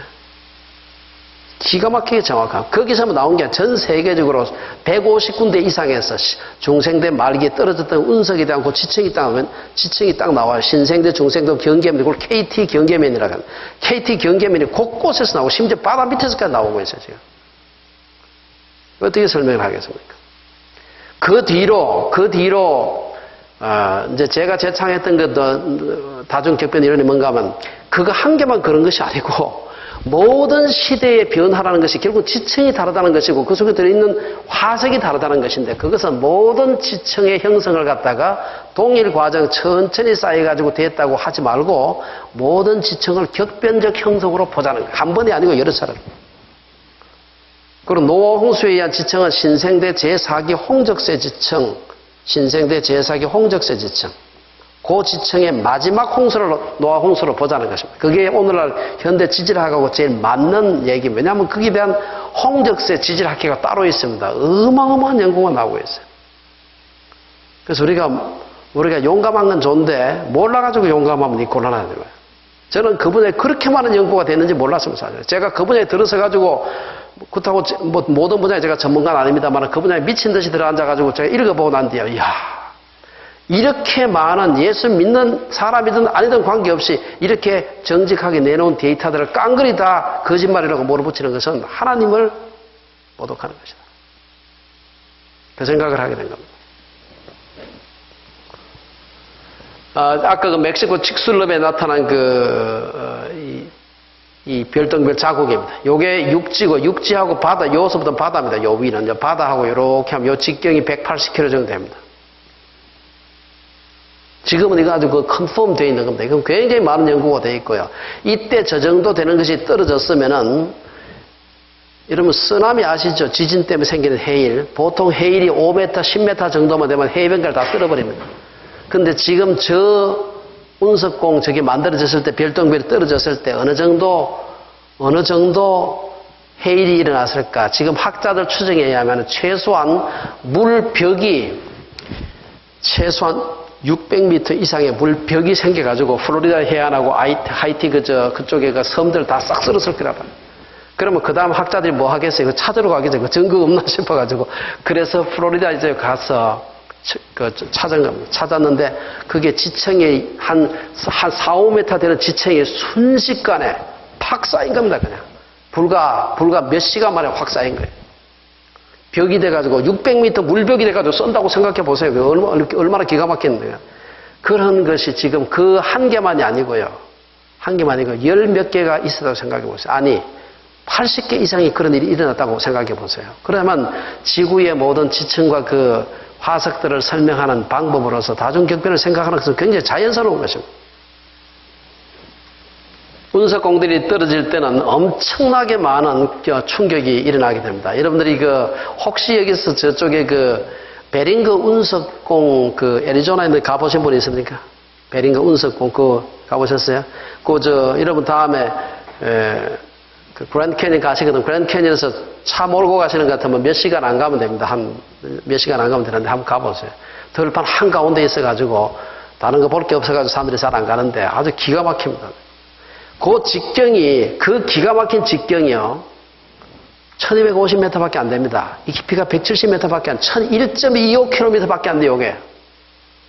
그런데 그것의 크기가 어느 정도 충격이 어느 정도 되었는가 하면 대략 지금 학자들이 생각할 땐 적어도 히로시마 원자탄 폭탄에 50개 정도가 한꺼번에 폭발했다고 봐요. 그 정도 하나만 안 돼요. 1250m 밖에 안 돼요. 아까 제가 말씀드린 30km, 100km짜리 하고는 이건 세 발의 피죠, 이건. 그것이 초속 20km, 30km 속도로 부딪히게 되면 부딪힐 때 이제 몇 도로 이제 부딪히느냐에 따라 다른데 수직으로 부딪히게 되면은 그 별똥별의 이 덩어리 자체가 적어도 10km 이상 15km 밑으로 들어가게 됩니다. 그래서 그 별똥별의 원 물체는 찾아낼 수가 없어요. 그때 떨어지면서 흩어졌던 파편을 찾아가지고 연구를 하는 수밖에 없습니다. 땅 속으로, 이 단단한 땅 속으로 10몇 킬로 들어간다고 생각해보면 얼마나 대단하게 부딪히면, 그리고 그 충격을 생각해 보세요. 현재 운석공 연구하는 사람들은요, 지금 여러분 혹시 달 사진, 혹시 확대한 사진 보신 분 있어요? 달 표면에 막 조불조불 운석공 부딪힌 자국이 있는 거예요. 여러분 화성 표면, 화성에는 여러분 공기가 있습니다. 이 탄산가스입니다만 희박한 있는데 화성도 곳곳에 분화구 자국이 있습니다. 수성 혹시 표면 보신 분 있어요? 수성 표면 옛날에 마리나 9호인지 10호인지 찍은 사진들이 있어요. 수성 표면도요 마치 심한 천년두가 아닙니까 이거 그거 아는 사람처럼 막 곳곳에 부딪힌 흔적입니다. 지구는 풍화 퇴적이 되는 데이기 때문에 많이 없어졌어요, 사실은. 바깥에 나갔어요. 저 바깥에 나가서 목성의 위성, 목성은 해도 생기지 않습니다. 그거는, 저 표면 그 성격 때문에 목성의 타이탄이라든지 위성들 보면 부딪힌 흔적이 막 얼마나 많은지 몰라요. 지구도 있죠. 우리가 어떻게 해석하겠습니까? 사실은 현재 다른 거 다 놔두고 운석공의 충돌 현상만 가지고도 다중격변 이론이 그거 외에는 다른 생각을 하기가 굉장히 어렵습니다. 여기 우리 캐나다에 있는 운석공 크기, 여기서 여기까지 거리가요, 여기 110km입니다, 이게 인공위성 사진 찍었기 때문에 이게 운석공 같다라는 생각하고 사람들이 덤벼가지고 그걸 연구를 해서 확정을 한 거예요. 110km 되면 걸어가가지고는 이게 뭔지 하나도 알 수가 없는 거죠.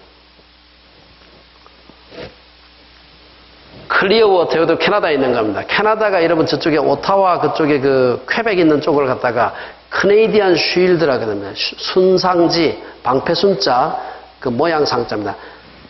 방패 모양으로 이렇게 돼 있어요. 지층이 굉장히 안정되어 있어가지고요. 이게 심한 습곡작용이 없었기 때문에 그때 떨어지게 되면 그대로 가만히 있어요. 그래서 거기에 굉장히 많은 운석공들이 있습니다, 거기는. 그래서 그 중에 하나입니다. 스틸워터 같은 것도. 요게 이제 아까 말씀드린 애리조나에 있는 미티어 크리에이트 이 운석공인 요게 여섯 입거지가 1250m 밖에 안 돼요. 여기 보면 조그만 보이죠? 이게 여기 보면 박물관도 있고요. 무슨 밥 먹는데 오만 개 다 있습니다, 이게. 여기서 이 높이가 한 170m 밖에 안 됩니다. 이 작은 거지만 이게 한 개 떨어져 버리네가지고 이 위력이 어마어마한 거예요, 사실. 이런 것이 전 지구에 이게 제일 작은 겁니다. 요게 1km밖에 안 되기 때문에. 이런 것들이 1km 이상 되는 게 179개가 발견됐다 생각하면 연도가 다 달라요, 그래요. 이 현재 우리가 중간에 여기 태양이 있고 수성, 금성, 지구, 요 화성이 있고요. 화성하고 요 목성 사이에 여기 소행성 벨트가 있습니다. 이게 소행성 벨트, 애스트로이드 벨트. 여러분 소행성 벨트에서 같이 돌고 있다가 그 중에 한 개가 지구 중력에 끌려서 들어오게 되면은 지구가 파국을 가는 거예요. 옛날에는 사람들이 핵전쟁 나면 다 죽는 줄 알았습니다. 요새 사람들은 환경 그 지구온난화 때문에 다 죽을 줄로 생각하고 있는데 사실은 그보다 더 무서운 게 뭔가 하면은 소행성 충돌입니다. 화성, 목성 사이에 있는 그 에스트로이드 벨트 중에서 큼직한 거 직경 한 5km, 10km짜리만 지구에 부딪히게 되면 지구는 한 사람도 유언을 남길 새도 없어요. 사실은 그리고 지금 현재로서는 여러분 그 다음 그림 한번 보세요. 요게 지금 1번, 2번, 3번이 지구인데요. 이 지구의 그 모습과 더불어서 이 복잡하게 그려놓은 것이 소행성들의 궤도입니다. 언제 부딪힐지 모르는 겁니다, 사실. 물론 대부분의 작은 주먹만한 것들은 대기권 들어오면 다 타버려요. 그러나 꽤 큰 것들은 이미 1908년에도 퉁구스카 그 운석 거기 떨어진 적이 있습니다. 엄청난 충격이었죠. 직경, 반경 수십 킬로 나무가 방사상형으로 완전히 이런 아람들이 나무들이 완전히 다 성냥개비처럼 다 안 넘어졌습니다. 그게 지금 현재로서는 불과 직경이 한 30m, 40m 밖에 안 되는 게 떨어졌어요, 그게. 이런 것을 생각해 보면은 지구 근처에서 돌고 있는 그런 별똥별들의 운석들의 그 궤도를 생각해 보면은 사실은 지구가 얼마나 어떤 의미에서 지구가 위험하기도 하고요. 또 하나는 지구를 하나님께서 또 보호하고 있다는 그런 의미도 있습니다. 목성이 있어가지고 대부분의 것들이 목성으로 떨어집니다. 왜냐하면 목성이 굉장히 중력이 크기 때문에. 그래서 목성은 지구의 방패막입니다. 목성이 지구 너무 가까이 오게 되면 목성 그 중력 때문에 지구가 문제가 생기고 적당하게 화성 다음에 있게도 해가지고 바깥에서 다른 게 들어오면 목성에 되게 다 떨어집니다. 그런데 가끔 가다가 사람들 말 안 들으면 지구에 하나씩 떨어지는 거죠. 여러분 그 별똥별이 떨어질 때 이런 그 별똥별 안에 그 핵을 갖다가 이렇게 저걸 한 겁니다. 잘라 본 거예요. 다중격변의 기본적인 모델에서는 지구에는 오래지 않은 과거에 전 지구적인 홍수가 발생했다. 이건 아마 노아 홍수라고 우리가 할 수 있겠죠. 대홍수위에서 형성된 지층은 신생대 제4기 홍적세 지층일 가능성이 높다. 그 대홍수로 인해서 많은 그 습곡작용은 지층이 오르락내리락하는 습곡작용이랍니다. 그 다음에 캐년 형성 등 다양한 지형들이 형성됐다고 보는 것입니다. 그렇다면 몇 가지 가능한 질문들이 있는데 그러면 대홍수로 인해서 기껏해야 홍적세 정도의 지층만 만들어졌을까? 그 다음에 홍적세 연대와 5천여 년 전에 일어난 대홍수의 연대가 일치하는가? 중생대와 신생대 경계에서 일어난 대격변은 어떻게 될 것인가? 이 다 질문들입니다. 그러나 하나 분명한 것은 홍적세 연대는 대개 200만 년 전부터 만 년까지를 홍적세라 그럽니다. 홍적세 말기의 홍수라 그러면 아마 만 년에서 10만 년 전 사이에 일어났던 홍수를 말하는데 노아의 홍수는 그 연대 족보를 가지고 따져오려고 하게 되면은 노아의 홍수는 BC 4400 지금부터 4400년 그러니까 BC 2400년 정도에 일어났다고 봐요. 중간에 족보에 아무런 빠진 족보가 없다고 봤을 때 그런 겁니다. 그러니까 BC 2400년. 근데 BC 2400년에 노아의 홍수가 일어나지 않은 건 아주 확실합니다. 왜냐하면 그때 일어난 흔적이 하나도 없어요. 훨씬 그 전에 일어났으리라고 합니다. 노아 홍수는. 여러분들 혹시 다음에 저쪽에 터키에 가시게 되면은 이스탄불에 가게 되면은 이스탄불 고고학 박물관에 있습니다. 거기 가면은 전 지구에서 어느 나라도 그 구석기 시대부터 현대까지가 다 한 나라에 존재하는 나라는 터키밖에 없습니다. 그래서 터키에 가게 되면 터키 이스탄불 바로 소피아 성당, 소피아 사원 바로 뒤에 걸어갈 수 있는 거리입니다. 뒤에 여러분 가시거든 소피아 성당에 사진만 찍고 오지 마시고 꼭 뒤에 한번 가셔서 그 박물관 한번 보시기 바랍니다. 제가 그걸 일부러 작정을 하고 가가지고 그걸 봤습니다. 갔는데 BC 2300년부터 2400년 사이에 인류의 문명사적인 어떤 불연속이 있는가 하는 걸 알기 위해서 갔어요. 하루 종일 앉아서 도시락 싸들고 가서 봤어요. 하나도 없습니다.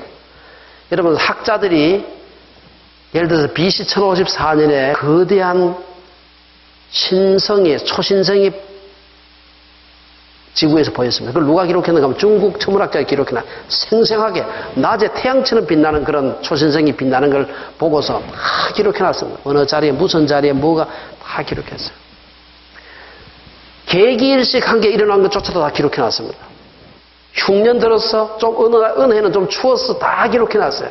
그런데 노아 홍수와 같은 대격변이 일어나서 전 인류의 문명이 불연속이 일어났다면 이거는 곳곳에 남아 있어야 되는데 BC 2300년에서 400년 사이에 그게 없습니다. 전혀 그대로 이어지는 것입니다. 여러분 아시다시피 그 기자 피라미드가 BC 2600년입니다. 2300년 사람 살고 있을 때고 계속해서 많은 문헌들이 남아 있습니다. 아브라함이 BC 2000년 사람이에요. 1997년 사람. 지금 그 족보 그대로 따라간다면. 하무라비 법전이 그로부터 200년 뒤에 요셉하고 비슷한 시대의 사람이에요. 이게 쫙 연결이 되는 겁니다. 그래서 노아의 홍수는 아마 지금 우리가 보는 것보다도 BC 4400년이 아니라 아마 그보다 한 10,000년 정도 더 이전일 가능성이 아주 높습니다. 그래서 우리가 고를 남은 성경에 있는 족보 가지고 계산한 것 때문에 지금 온 세계가 이 족보의 그 사슬에 지금 처해져 있는데 조금 더 우리 마음을 넓게 할 필요가 있다. 중생대와 신생대 경계설이라는 대격변, 그것이 아까 KT 경계면 그 중생대를 멸종시켰는데 그것은 노아 홍수와는 관계가 없는 그보다 훨씬 전에 일어난 대격변이라고 보는 것이 맞습니다. 이 모델이 있어야 전 지구적인 홍수도 설명할 수가 있고요. 궁창 위의 물과 온실 효과, 대홍수를 전후한 지구 생태계의 변화, 그 다음에 대홍수를 전후한 인간의 수명 급감하는 것, 빙하기의 도래, 이런 것을 설명하는 데 큰 문제가 없습니다. 특히 그 빙하기는 지금부터 한 17,000년 전에 빙하기가 제일 마지막 최후의 빙하가 왔다가 물러가게 되는데 빙하기와 성경의 기록을 어떻게 서로가 이렇게 맞출 수 있을까? 그 때문에 고민을 하는 분들이 굉장히 많습니다. 저도 어떻게 될 수 있을까 고민을 하고 있는데 그러나 우리가 하나 분명한 것은 성경이 다 기록하고 있지 않다는 사실을 꼭 기억을 해야 됩니다. 그래서 우리가 빠진 게 있다 그래서 성경이 틀렸다 그렇게 생각할 필요가 없어요. 그리고 자연에 남아있는 많은 흔적, 증거들을 우리가 받아들일 때 성경이 없는데 이렇게 해서 받아들이게 되면 아무것도 이해할 수가 없습니다. 우리가 하나님께서 이 지구를 만드시고 지구의 역사도 하나님께서 운행하신 것이라면 하나님께서 남겨놓은 흔적들이에요. 그것에 대한 데이터를 찾아 나가는 데 있어서 해석은 사람들마다 세계관에 따라 다르지만 그 데이터 자체를 부정하게 되면은 저는 그것은 하나님을 대적하는 것이라고 생각을 합니다. 과학적 설명이 물론 한계가 있습니다. 우리가 과학이라고 하는 것 자체가 계속해서 새로운 것이 발견되게 되면은 다듬어지고 또 어떤 것은 폐기 처분되기도 하고요. 그렇죠. 만일에 성경이 과학적인 증명이 되기 때문에 성경이 믿을만하다 그런다면 성경의 신뢰도, 권위라고 하는 것은 과학의 신뢰도 이상을 넘어설 수가 없습니다. 우리가 성경이 과학의 그 과학적인 목적을 위해서 우리가 하나님께서 주신 게 아니다. 과학이라고 하는 것은 이 자연의 운행을 이해하도록 하기 위해서 그래서 하나님께서 우리로 하여금 이 피조세계의 선한 청지기가 되라고 주신 청지기의 툴입니다. 성경은 우리에게 하나님께서 어떻게 우리가 하나님을 섬기고 그분이 우리를 어떻게 구원하실 것인가에 대한 것을 기록하고 있는 것입니다. 그 갈릴레오가 한 말처럼 How to go to heaven. 성경은 우리에게 어떻게 우리가 천국 갈 수 있는 것을 얘기해 주는 책입니다. 반면에 자연이라는 책은 How to heavens go. 어떻게 해서 우주가 운행되는가 하는 것을 우리에게 보여주는 책이다. 목적이 달라요. 목적이 다른 걸 가지고서 우리가 엉뚱한 데 써먹으면 안 된다. 제가 즐겨하는 그런 비유 중에 하나가 김소월의 진달래꽃이라는 시를 다 여러분 아시죠? 뭐 외우진 않더라도 내용은 알 겁니다. 진달래꽃이라는 그 시를 두고서 어떤 사람들은 거기서 원예학의 원리를 찾아내려고 막 애를 쓰는 사람이 있다고 합시다. 그리고 진달래꽃이 원예학의 원리에 맞지 않는다고 해서 이게 다 틀렸어. 이렇게 얘기하는 사람이 있다면 그 사람 정신병자입니다. 그렇지 않습니까? 진달래꽃은 실어서 주어진 거예요. 장르가 달라요, 그게. 그걸 우리가 그걸 읽는 목적도 다릅니다. 우리가 성경에 보면 창세기에 보면 과학적인 언급이 많이 있고 역사적인 언급이 많이 있습니다. 있음에도 불구하고 그것이 역사 교과서는 아니라는 사실을 알아야 됩니다. 그것은 성경의 권위하고는 아무런 관계가 없는 거예요, 사실은. 오히려 성경의 문자에 매여가지고 성경이 하나님의 말씀이다. 아멘이지, 여러분 다. 그러나 성경을 과학 교과서로 사용할 수 있다고 생각한다면 그거는 성경을 모독하는 겁니다. 성경은 그보다 훨씬 더 고상한 높은 목적을 가지고 있는 것이고 그걸 우리에게 주신 목적이 달라요. 예를 들어서 창세기 1장 여러분 읽어보시면은 제가 조금 전에도 앉아서 가만히 읽어보니까 다시 생각되는 게 보면은 창세기 1장에 보면 1장 1절에 태초에 하나님의 천지를 창조하시니라. 2절에 하나님의 영은 수면 위에 운행하시니라. 3절에 하나님이 이르시되 빛이 있으라 하시매 4절에 보면 빛이 하나님이 보시기에 좋았더라. 하나님이 빛과 어둠을 나누사. 5절에 하나님이 빛을 낮이라 칭하시고 밤을 어둠을 밤이라 칭하시니라. 6절에 하나님이 이르시되 물 가운데 궁창이 있어. 7절에 하나님이 궁창을 만들어서 궁창 아래의 물과. 여러분 창세기 1장을 가만히 읽어보세요. 하나님이 계속해서 하셨다는 것을 강조하는 것이지 하나님이 어떻게 하셨다는 것을 얘기하는 게 아니에요. 이게. 하나님이 하셨다는 겁니다. 성경의 창세기의 가장 포커스는 뭔가 하면 누가 창조하셨느냐 하는 겁니다. 창조주가 누구냐는 데 포커스가 맞춰져 있는 것인데 그게 무슨 어떤 프로세스를 통해서 며칠 동안 혹은 몇십억 년 동안 이것이 이루어졌느냐에 포커스를 맞추게 되면 안 되는 것입니다. 성경이 강조하고 있는데 우리가 강조를 해야 되지 강조하지 않는 엉뚱한 데 강조를 하게 되면 안 되는 거예요. 예를 들어서 철수가 부산 살고 있다고 합시다. 부산에 살고 있는 철수가 서울에 고시 공부하러 갔다. 그런데 어떤 사람이 아니야. 철수는 서울에 비행기 타고 갔어. 이 말이 돼야 안 돼요, 여러분? 말이 안 되죠. 철수는 서울에 고시 공부하러 갔다 하는 것은 고시 공부하러 갔다는 것은 서울에 간 목적을 말하는 거예요. 서울에 가는데 버스를 타고 갔어. 아니고 그 고시 공부하러 간 게 아니고 버스 타고 갔어. 이렇게 하면 이 말이 안 되는 겁니다. 이거는 서울에 어떻게 갔느냐 하는 방법론적인 문제이기 때문에 앞에 말하고 서로가 안 돼요. 예를 들어서 철수가 서울에 고시 공부하러 갔다. 아니야, 서울에 취직하러 갔어. 이렇게 하면 이게 이제 어느 게 맞는지 모르는지 질문이 서로가 대조가 이게 컴패티블한 질문입니다. 누군가 서울에 철수가 버스 타고 갔어. 아니야, 기차 타고 갔어. 이건 말이 돼요. 그러나 질문의 포인트가 서로 맞지 않는 것입니다. 성경 하나님께서 우리에게 주신 성경을 주신 목적이 있는데 그 목적 이외의 것에 집중하게 됐을 때 성경을 엉뚱하게 해석할 수 있는 사실을 알아야 됩니다. 그것은 성경이 마치 여러분 어떤 분들 책에 보니까 성경은 최고의 과학 교과서다. 성경을 높이는 것 같은데 성경을 모독하는 것일 수 있다는 사실을 알아야 됩니다. 성경은 우리에게 하나님의 구원 계획을 알려주시기 위해서 주신 것입니다. 그리고 나머지 하나님께서 우리에게 남겨주신 것들은 성실한 학자적인 마인드를 가지고서 자연을 잘 연구해서 발견해야 되는 거죠. 그리고 그것을 성경적인 세계관을 따라서 해석하는 것이 맞다. 그래서 우리가 많은 사람들이 창세기 1장을 보면서 창세기 1장에 보면은 여러분 창세기 1장 2절에 보면은 이런 말들이 있어요. 땅이 혼돈하고 공허하며 흑암이 깊은 위에 있고 하나님의 신은 수면에 운행하시니라. 이걸 어떻게 해석하겠습니까? 신학자들이 굉장히 많은 해석을 요새가 아니고 수천 년 동안 해왔습니다. 여러분 머릿속으로 생각할 수 있는 모든 해석들은 다 이미 나와 있습니다. 성경 보고 해석할 수 있는 건 다 나와 있습니다. 저는 창세기 1장이 하나님 말씀이라고 믿고 하나님의 영감으로 된 말씀이라고 믿습니다. 창세기 1장 2절을 저는 혼자 제가 이 창조론을 특히 지구 역사에 대해서 관심이 많은 사람으로서 1장 2절을 어떻게 해석하는가 하면 제가 혼자 해석하는 겁니다. 틀릴 수 있고 여러분 뭐 틀리더라도 걱정할 필요 없어요. 언론의 자유가 있는데 무슨 얘기를 못합니까? 예.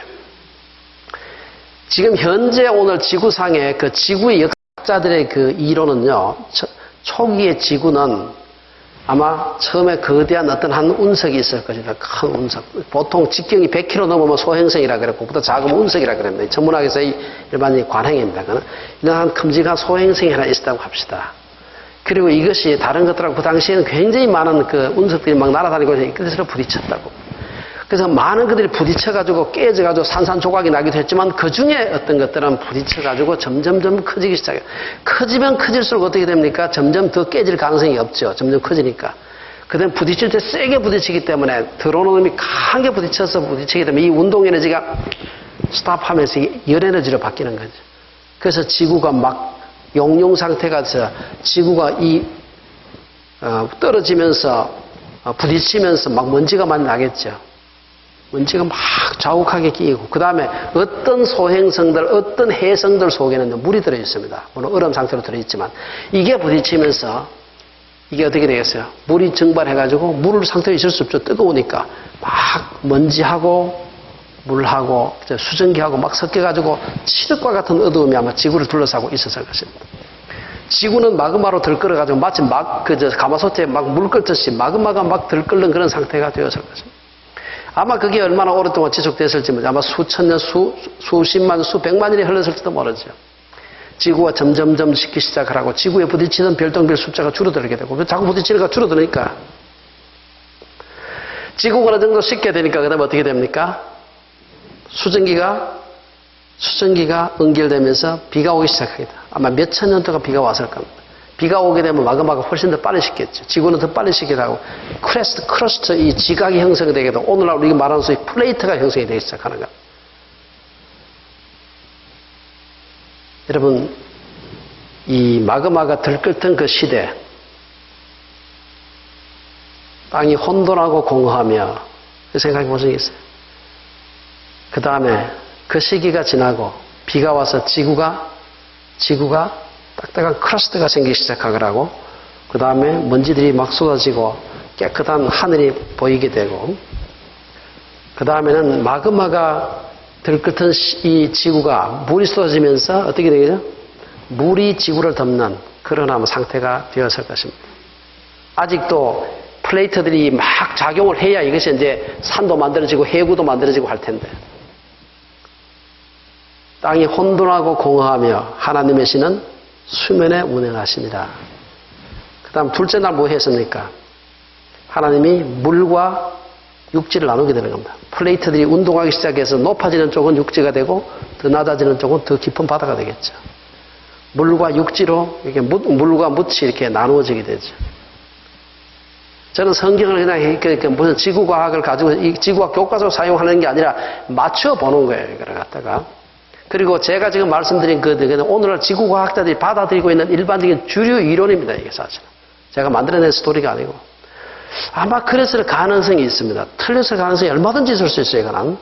그러나 그렇게 한번 우리가 시나리오를 만들어 보는 것 자체는 죄가 없는 겁니다. 그렇죠? 그래서 우리가 창세기 1장에 나타난 그 사건들 이걸 갖다가 하루 이틀 창세기에 있는 날들을 갖다가 144시간 동안 우주의 창조와 인간의 창조가 144시간의 시차밖에 안 났다고 해가지고는 오늘날 과학자들, 예수 믿는 과학자들, 예수 안 믿는 과학자들 할 것 없이 수십만, 수백만의 PhD들이 발견한 사실들을 다 깡그리 부정해야 됩니다. 그 사람들이 해석하는 해석, 그 세계관은 받아들이지 않을지 모르지만 데이터 자체를 부정하는 것은 안 된다. 그거는 천동설 받아도 못한 것입니다. 사실. 그래서 오늘 제가 너무 긴 얘기를 해서 죄송합니다만은 우리가 이러한 그 과학적인 사실들을 우리가 대하는 데 있어가지고 우리가 겸손하고 잠정적인 태도가 필요하다. 저는 다중격변 이론은 사실은 지금 다중격변론만 가지고 제가 책을 지금 첫 번째 책이 그 책입니다. 총 8권 시리즈 중에서 이제 많은 여러 가지 얘기들 또 증거들을 가지고서 제시한 것이 있으면 다음에 여러분 혹시 그 분야에 특히 관심 있는 분들 한번 보시기 바랍니다. 보통 사람들은 크게 재미가 없을 텐데 관심 있는 분들 한번 보시기 바랍니다. 다중격변론이 저는 맞을 가능성이 아주 높다고 생각을 해요. 맞다고 생각하지 않습니다. 맞을 가능성이 아주 높습니다. 그러나 지구가 6,000년 되었다고 하는 것은 틀릴 가능성이 거의 확실합니다. 틀렸어요.